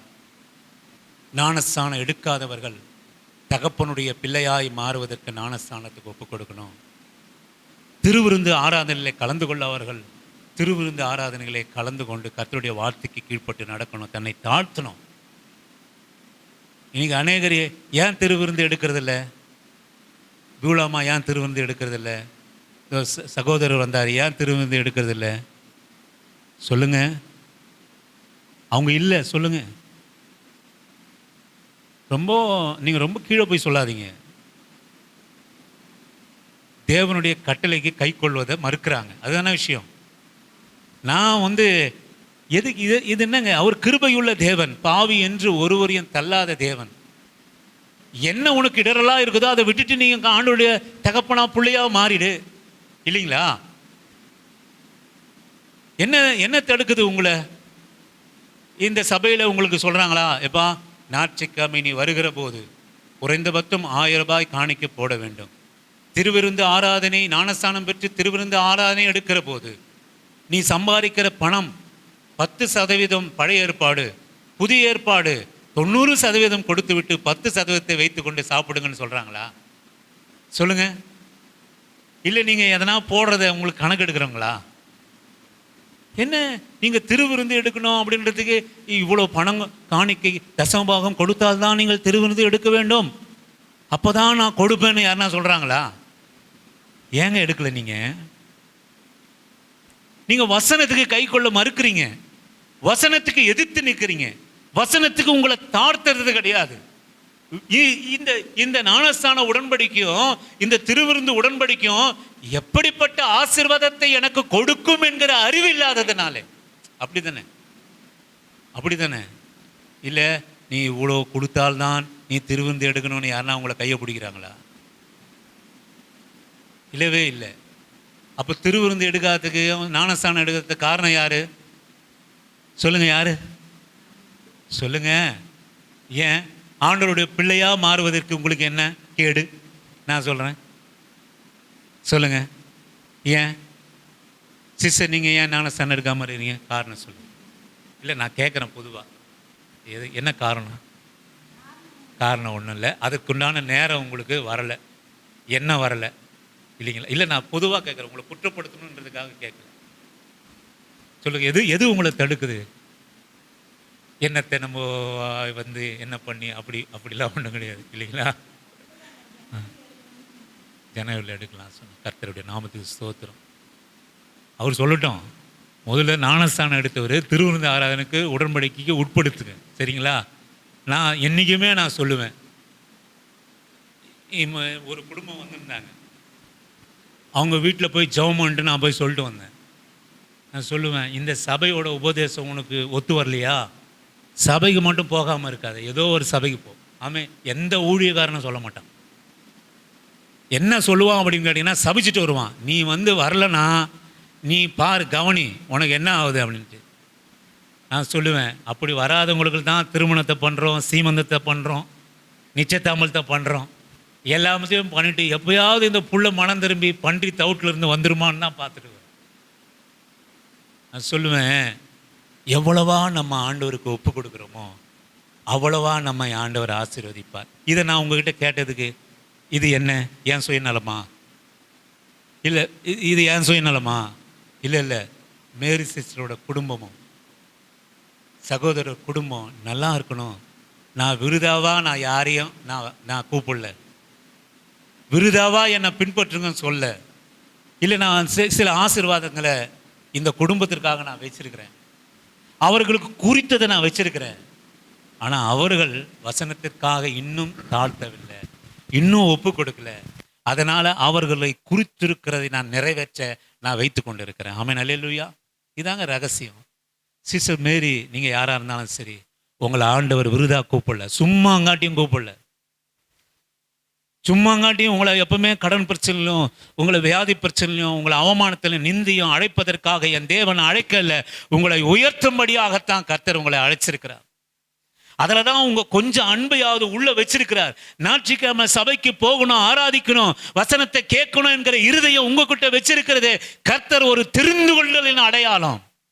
அந்த தெரிந்து கொடுகளை பூர்த்தியாக்குவது சபைக்காக ஒப்பு கொடுக்கிற காரியம், வசனத்துக்கு ஒப்பு கொடுக்கிற காரியம், வசனத்துக்கு தாழ்த்துகிற காரியம். ஆண்டவர் அப்பதான் சொல்லுவாரு, மகளே மகனே, உன்னை சும்மா நாங்காட்டி நான் அழைக்கல. தகப்பனும் தாயும் உன்னை கைவிட்டாலும் நான் சொல்லுவேன், உன்னை தேடி வந்து உன்னை பார்வை அழைத்து என் நாம மகிமைக்காக உன்னை சிங்காசனத்திலே புழுதியிலிருந்து, சிறியவனை புழுதியிலிருந்து எடுத்து எளியவனை குப்பையிலிருந்து உயர்த்தி சிங்காசனத்திலே அமர வைக்கிற தெய்வம். இன்று காண்கிற வறுமை, இன்று காண்கிற கடன் சுமை, இன்று காண்கிற போராட்டம், இன்று காண்கிற சந்தோஷமில்லாத வாழ்க்கை, இன்று காண்கிற வட்டியினுடைய வாழ்க்கை, இது ஒரு நாளும் காணும்படியாய் கர்த்தர் உன்னை வைச்சல்ல. நான் சொல்லுவேன், ஆண்டவருடைய காரியத்துக்கு நாம் ஒப்பு கொடுக்குமானால் ஒரு கணப்பொழுதிலே எல்லாவற்றையும் கர்த்தர் மாற்றி போடுவார் உங்களுடைய வாழ்க்கையில. ஆமென், அல்லேலூயா. கடைசியாக ஒரே வசனத்தை வாசித்து நாம் முடிப்போம். 1 பேதுருவின் புஸ்தகம் 3:9 வாசித்து நாம் கண்களை மூடி நாம் ஜெபம் பண்ணுவோம். 1 பேதுருவின் புஸ்தகம் 3:9 வாசிக்கும்படியாக. 1 பேதுருவின் புஸ்தகம், தீமைக்கு தீமையும் உதாசனத்துக்கு உதாசனத்தையும் சரி கட்டாமல் அதற்கு பதிலாக நீங்கள் ஆசீர்வாதத்தை சுதந்தரித்துக் கொள்ளும்படி அழைக்கப்பட்டவர்கள் என்று அறிந்து ஆசீர்வதியுங்கள். நீங்கள் எதற்காக அழைக்கப்பட்டிருக்கிறீங்க? நீங்க எதற்காக வரீங்க? கர்த்தரை தேடி எதற்காக வரீங்க? ஐயா, வாயில என்ன வச்சிருக்கீங்க? சொல்லுங்க. நான் ஆசீர்வாதத்துக்காக அழைக்கப்பட்டிருக்கேன். சொல்லுங்க, எல்லாரும் சொல்லுங்க. நீங்க எதற்காக அழைக்கப்பட்டிருக்கீங்க? நீங்கள் எதற்காக அழைக்கப்பட்டிருக்கீங்க? இது ஆண்டவரே கேட்க மாட்டாரு. நான் ஆசீர்வதிக்கப்படுவதற்காக அழைக்கப்பட்டிருக்கிறேன். ஆமென், அல்லேலூயா. ஆண்டவர் எதற்காக உங்களை தேடி வந்திருக்கிறார்? சொல்லுங்க. ஆசீர்வதிப்பதற்காக தேடி வந்திருக்கிறார். சும்மாங்காட்டி உங்களை தேடல. சும்மா அதே அழுக, அதே போராட்டம், அதே பாடு, அதே சண்டை, வீட்டில் போனா சண்டை, அதே பிரச்சனை, அதே வாடகை வீடு, 15 வருஷமா சம்பாதிக்கிறேன், அதே வாடகை வீடு. இல்லைங்க, இல்லை. நீ 5 வருஷம் கொஞ்சமா சம்பாதிச்சாலும் எங்கேயோ ஒரு இடத்துல உன்னை குடிசையில் உட்கார வச்சு அழகு பார்ப்பார் ஆண்டவர். அல்லேலூயா. கொஞ்ச நாள் கழிச்சு அந்த குடிசையை தூக்கிடுவார்.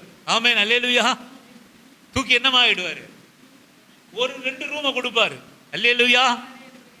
2 ரூம் நம்ம பத்தலன்னு நினைக்கிற போது என்ன பண்ணுவாரு? இன்னும் 2 ரூமை கொடுப்பாரு. அல்லேலூயா. விருதா உங்களை அழைக்கல, உங்களை மோசம் காட்டல, உங்களை சும்மாங்காட்டி நான் சொல்லலை. என் ஆண்டவர்கிட்ட இருக்கிறது தான் அது. என் வாழ்க்கையில் நான் கண்டது தான் அது. நீ தகுதியோ, நீ வருமானம் உள்ளவளோ, வருமானம் இல்லவளோ, உனக்கு எல்லா உதவுறவங்க இருக்கிறாங்களோ, கொடுக்குறவங்களோ இருக்கிறாங்களோ, இல்லாமல் போகிறாங்களோ, அதை பற்றி அவர் கவலை இல்லை.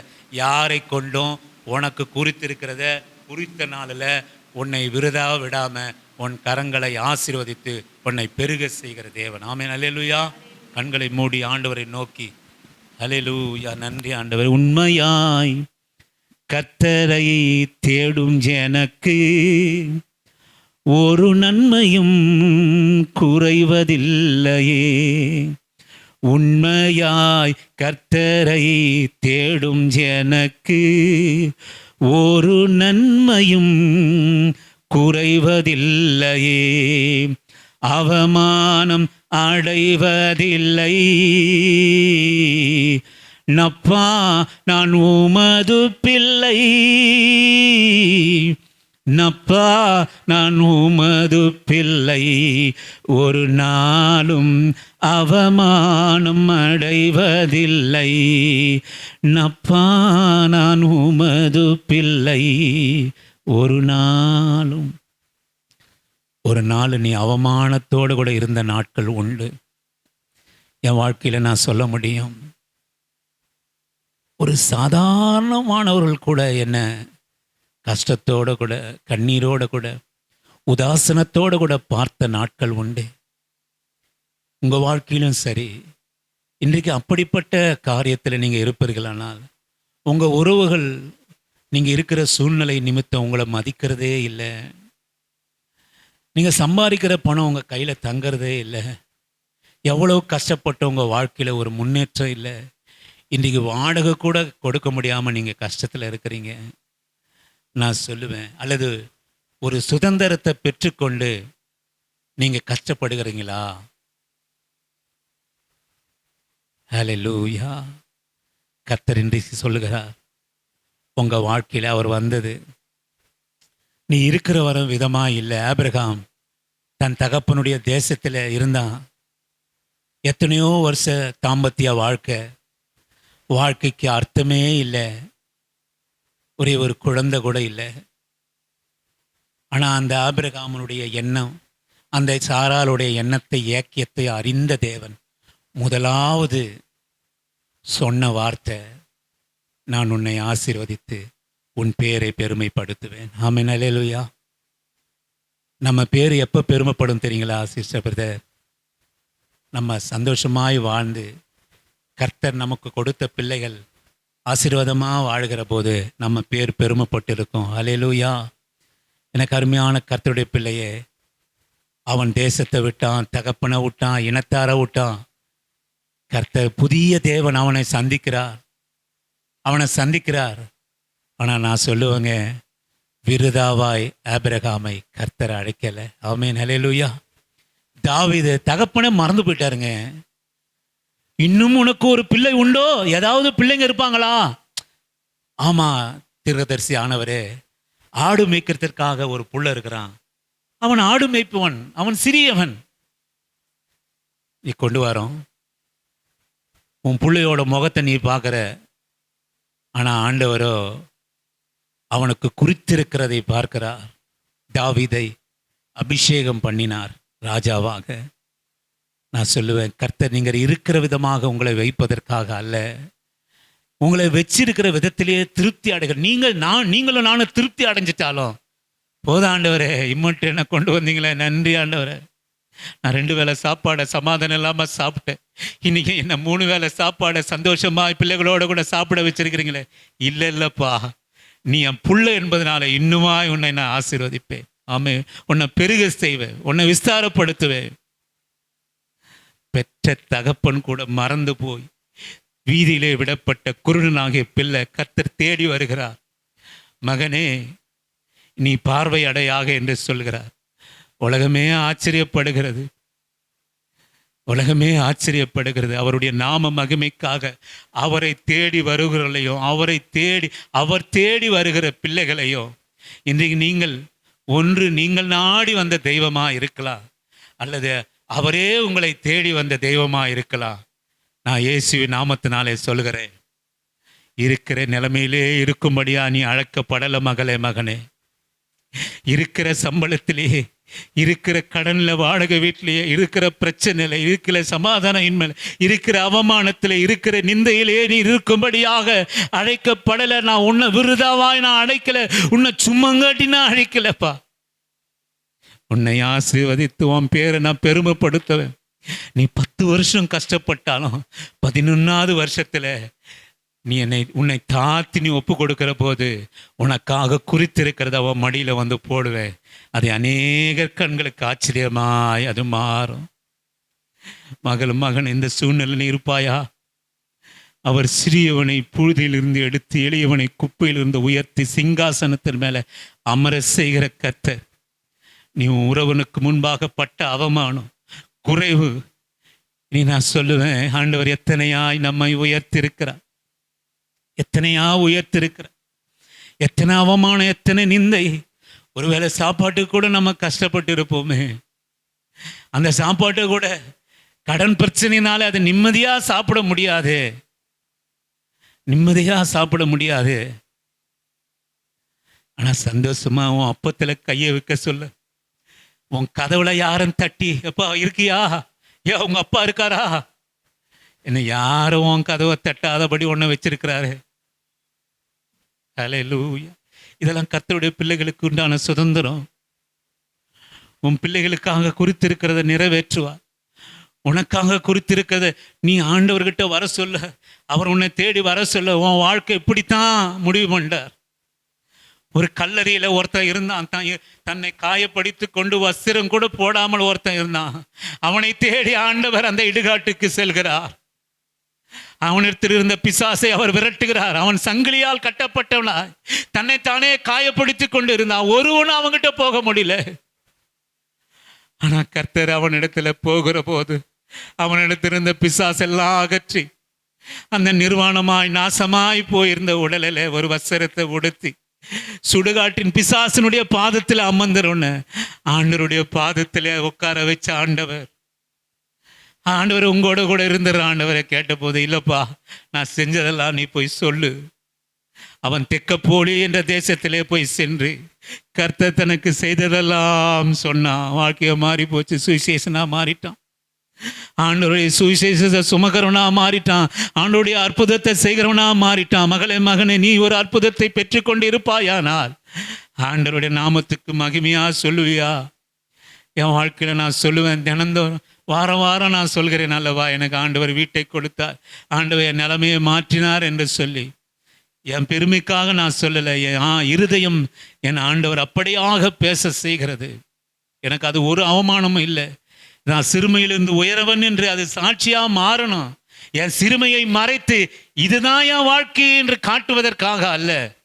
அந்த குருடன் சொன்னான் பாருங்க, ஆமா நான் குருடனா பிறந்தேன், நான் தான் பிச்சை எடுத்து இருந்தேன், இன்றைக்கு நான் காண்கிறேன் நான் தான் அது.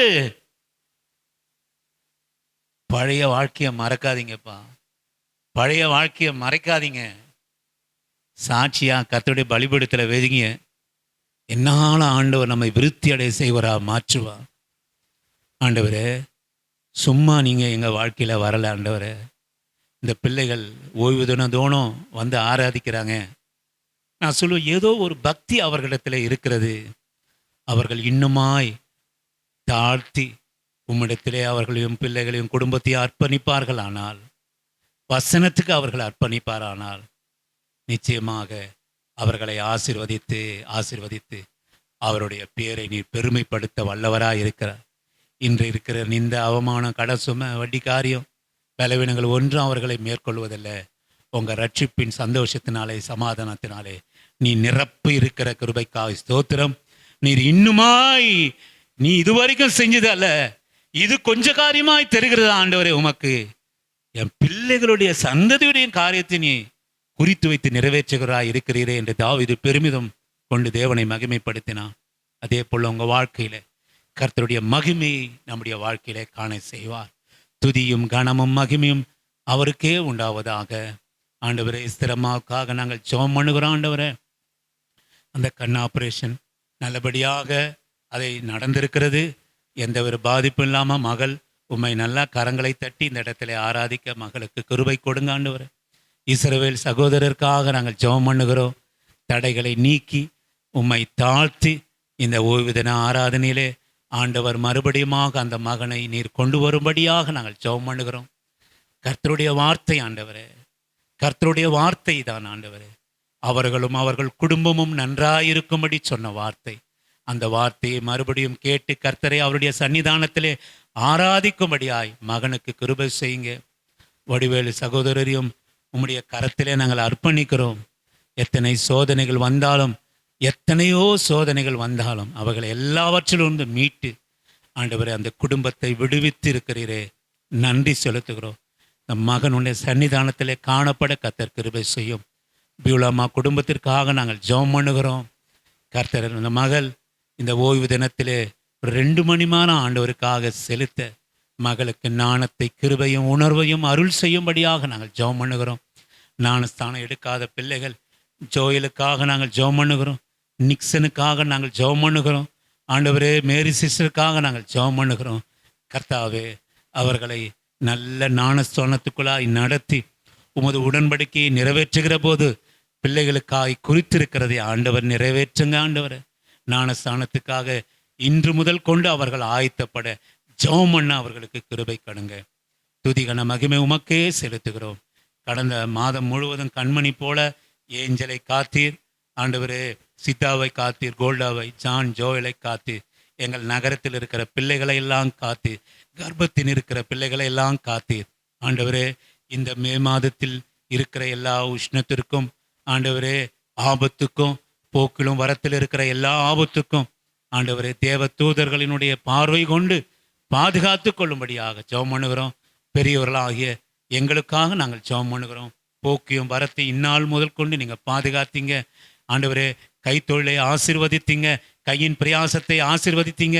இந்த மாதத்திலே நாங்கள் சம்பாதிக்கிற பணம் வட்டிக்கோ மாத்திரைக்கோ மருந்துக்கோ ஹாஸ்பிட்டலுக்கோ செலவழிக்காமல் பூர்த்தியாய் திருப்தியாய் ஆண்டவரை புசித்து உங்கள் நாமத்தை மகிமைப்படுத்த எங்கள் ஒவ்வொரு குடும்பங்களுக்கும் கர்த்தர் கிருபை செய்யுங்க ஆண்டவரே. வாடகை வீட்டிலே இருக்கிற பிள்ளைகளுக்கு ஆண்டவரே துரிதமாக ஆண்டவரை சின்ன இடத்த கொடுத்துருங்கப்பா. ஜெபம் பண்ணுங்க. அல்லேலூயா. ஆண்டவரே, வாடகை வீட்டில் எங்கள் பிள்ளைகள் இருக்குமானால், எங்கள் பிள்ளைகள் ஒருவேளை அந்த வீடை கடன் வாங்கி கட்டியிருப்பார்களானால், கடன் வாங்கி சில காரியங்களை செய்திருப்பார்களானால், ஆண்டவரே சூழ்நிலைகளை மாற்றும். கடன் ஆண்டவரே கர்த்தர் தருகிற ஆசீர்வாதமோ ஐஸ்வர்யத்தை தரும், வேதனை இல்லாத ஆசீர்வாதமாக மாற்றுங்க. வாடகை வீட்டில் இருக்கிற பிள்ளைங்களுக்கு ஒரு சின்ன இடத்தை வாங்குகிற நாணத்தையும் உணர்வையும் கொடுங்க. இல்லை எங்களால் முடியாது, எங்களுக்கே கஷ்டம், இல்லை கர்த்தர் அதை நினைத்தார், அவரிடத்துல ஒப்பு கொடுப்பீர்களானால் நிச்சயமாக அந்த ஆசீர்வாதத்தை உங்கள் மடியில் கொடுப்பார். வாடகை வீட்டில் இருக்கிற பிள்ளைகளுக்கு நல்ல ஒரு சொந்த காணி நிலத்தை கர்த்தர் கொடுங்க. வீடு கட்டுகிற பிள்ளைகளை ஆண்டவரே கடன் இருக்குமானால் அந்த கடனெல்லாம் நீக்கி அந்த வீட்டில் மகிழ்ச்சியாய் சந்தோஷமாய் தேவன் மகிமையாய் கொடுத்தது என்று உம்மை உயர்த்த கிருபை தாருங்க. இந்த ஊழியத்திலே அநேக பிள்ளைகள் உண்மையாய் வசனத்தை உண்மையோக அன்போடு கூட வசனத்தை சொல்லி அநேக வராமல் போயிருக்கிறாங்க ஆண்டவரே. அவர்களை மறுபடியும் கொண்டு வந்து இந்த சபையிலே எங்களோடு கூட சேர்ந்து துதிப்பதற்கு ஆண்டவரே, நாங்களும் எங்கள் சபைக்கு வருகிற பிள்ளைகளுக்காக இந்த VBS ஆண்டவரே மற்ற எல்லா காரியங்களும் ஒழுங்கு செய்ய நினைத்த ஒரு அனுகூலமான அடையாளத்தை இந்த ஊழியத்தில் நீங்கள் காண்பீங்க. இந்த ஊழியத்திற்காக ஒவ்வொருவரும் நாங்கள் பேச எங்களுக்கு கிருபை கொடுங்கப்பா ஆண்டவரே. பேச எங்களுக்கு கிருபை கொடுங்க. சோர்ந்து போனால், ஆபத்து காலத்திலே சோர்ந்து போனால் எங்கள் பலன் அப்படியே போடு ஆண்டவரே. எதிர்த்து எழுந்து நின்றோமானால் ஒரு விடுதலையின் வாழ்க்கை எங்கள் சபையிலே உண்டாகும்.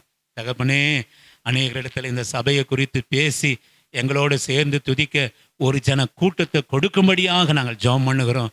நற்காரியங்கள் நாங்கள் செய்ய வேண்டும், சுவிசேஷத்தை அறிவிக்க வேண்டும், ஊழியங்கள் பெரிதாக விஸ்தாரம் அடைய வேண்டும். வருகிற பிள்ளைகளுக்கு அப்படிப்பட்ட நானும் ஏன் சபை என் தகப்பனுடைய வீடு என்று அவர்கள் வீட்டுக்கு எப்படியாக இருதயம் துடிக்கிறதோ அதே போல ஆண்டோருடைய வீட்டுக்கு அவர்களுடைய இருதயம் எங்களுடைய இருதயம் துடிக்கும்படியாக செய்யுங்க ஆண்டவரே. விருதாவாய் நீர் எங்களை அழைக்கவில்லை, எங்களை ஆசீர்வதிக்கும்படியாய் அழைத்த தேவன் என்பதை நாங்கள் அறிந்து கொண்டோம். இயேசு கிறிஸ்துவின் இனிய நாமத்தில் ஜெபம் பண்ணுகிறோம் எங்கள் நல்ல பிதாவே. என் ஆத்துமாவே கர்த்தரை ஸ்தோத்திரி, என் முழு உள்ளமே அவருடைய பரிசுத்த நாமத்தை ஸ்தோத்திரி. என் ஆத்துமாவே கர்த்தரை ஸ்தோத்திரி. கர்த்தர் செய்த சகல உபகாரங்களும் மறவாமல் நீதியின் மேல் நடந்து நியாயம் செய்து இரக்கத்தை சிநேகித்து மனத்தாழ்மையோடு உங்கள் பாதம் அமர்ந்து கொள்ள கர்த்தர் கிருபை பாராட்டுங்க. பிதாவாகிய தேவனாலும் ஆண்டவராகிய இயேசு கிறிஸ்துவினாலும் பரிசுத்த ஆவியானவர்னாலும் இரக்கமும் கிருபையும் தயவும் சந்தோஷமும் சமாதானமும் பரிசுத்தமும் எங்கள் எல்லா குடும்பங்களிலும் உம்முடைய வருகை பரியந்தும் எங்களை ஆட்கொள்வதாக. ஆமேன். ஹல்லேலூயா. கர்த்தர் உங்களை ஆசீர்வதிப்பார். நியாயமான காரணத்திற்காக வராத பிள்ளைகளுக்கும் இந்த ஆசீர்வாதத்தின் பலன் கிடைக்கும்படியாய் ஆண்டவரே உம்மை போற்றுகிறோம், வாழ்த்துகிறோம், மன்றாடுகிறோம். கர்த்தர் உங்களை ஆசீர்வதிப்பார். ஆண்டவர் உங்களோடு கூட இருப்பார். வார்த்தைக்கு கீழ்ப்படிந்து நடங்க. சோதனை வருகிற போது ஆண்டவர் உங்களோடு கூட இருக்கிறார். நல்லா கர்த்தரை துதிங்க. உங்களுக்கு முன்பாக இருக்கிற எரிகோல் உடைக்கப்பட்டு நீங்கள் நல்ல தேசத்தை சுதந்திரித்துக் கொள்வீர்கள். ஆமென். தேங்க்யூ.